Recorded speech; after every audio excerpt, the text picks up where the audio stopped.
Look at that magic. It is glossy, it is shiny, and it is oh so chocolatey.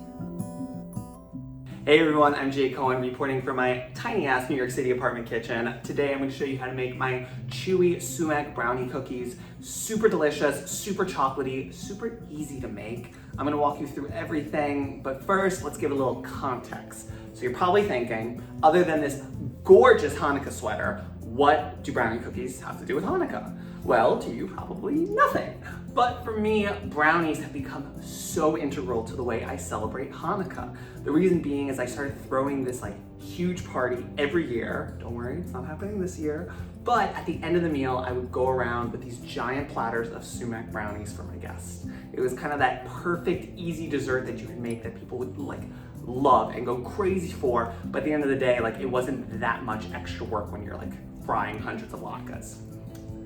That being said, it's the only recipe I actually do not give out. Mainly because I have this idea that one day I will be a brownie mogul, so we'll see about that. But either way, I have this really awesome brownie cookie recipe from my upcoming cookbook, Jewish. Comes out early next year. Gotta get that plug, of course. But I gave that kind of same sumac treatment of the brownies to these cookies, and now I'm gonna show you how to make them. Let's get started.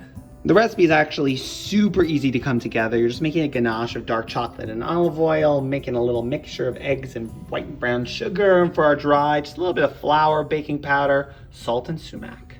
So I'm just gonna give a rough chop on a full pound of dark chocolate bars. I'll shut up so you can get some ASMR.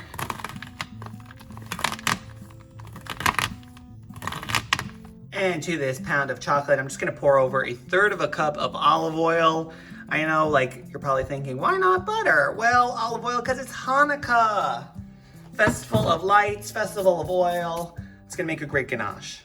So I'm just throwing my bowl of chocolate and olive oil over a small saucepan with about 1 inch of water that I brought to a simmer. We're gonna let this melt nice and slow.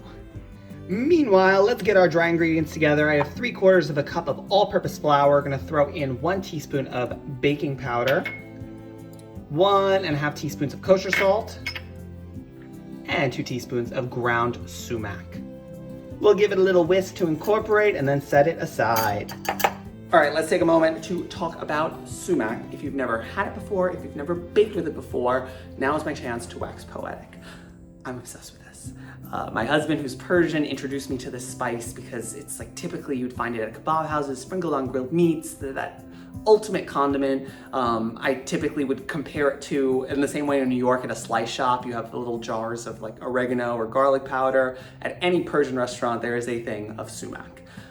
And I became obsessed with baking with it. It is acidic, it is floral, it is tangy, it is everything you want in a dessert. But more importantly, when I started playing around with it, sumac and chocolate, things got very interesting. In the same way that with fancy chocolates, you have oh, it has notes of citrus or red berries, that is exactly what you get when you add sumac to a chocolate recipe.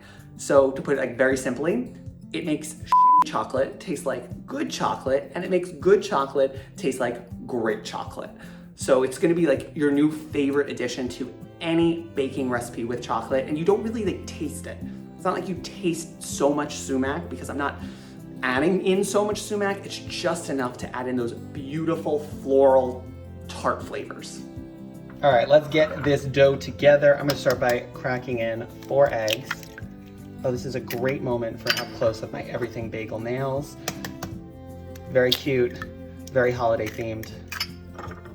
Then let's throw in 1 cup of granulated sugar and 1/2 cup of light brown sugar and whisk it together. Look at this ganache. Is this not the sexiest thing you've ever seen? I mean, the olive oil just gives it that beautiful gloss. This is where you wanna crack out the nice stuff. You want a nice extra virgin, super fruity, mix it with your chocolate, you get that beautiful velvety texture. Don't you just wanna rub this on your face? No, just me? All right, let's get our chocolate mixture into the egg.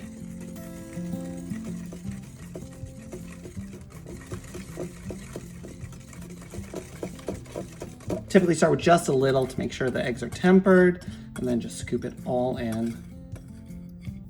Again, this batter, it's mainly chocolate, but that's kind of why it's so delicious. Okay, I've switched to a rubber spatula just because it's gonna make your life so much easier with incorporating the dry ingredients, and you won't end up with a whisk that's gonna take you 30 minutes to clean. Let's throw in all of that dry. It's got the sumac, the baking powder, the salt, and the flour. And we're just gonna incorporate this until there's just no more streaks of flour.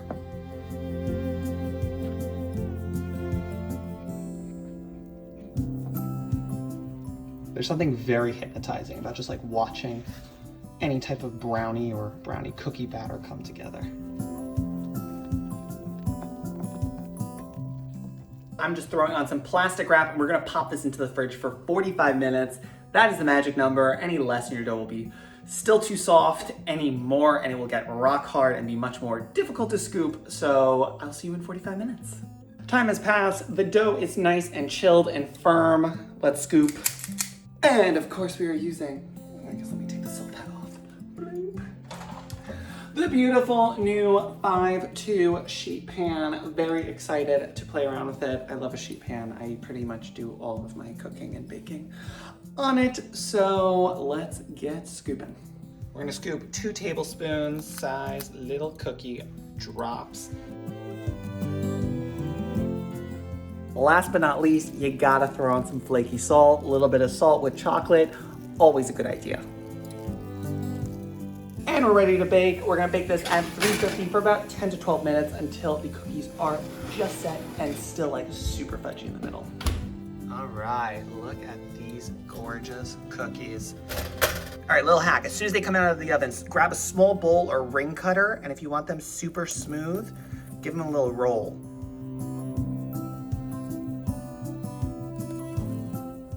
Boom. Picture perfect. You're gonna get so many more likes on Instagram because of this. And you can do this with like pretty much any cookie. I do this with chocolate chip, I do this with everything.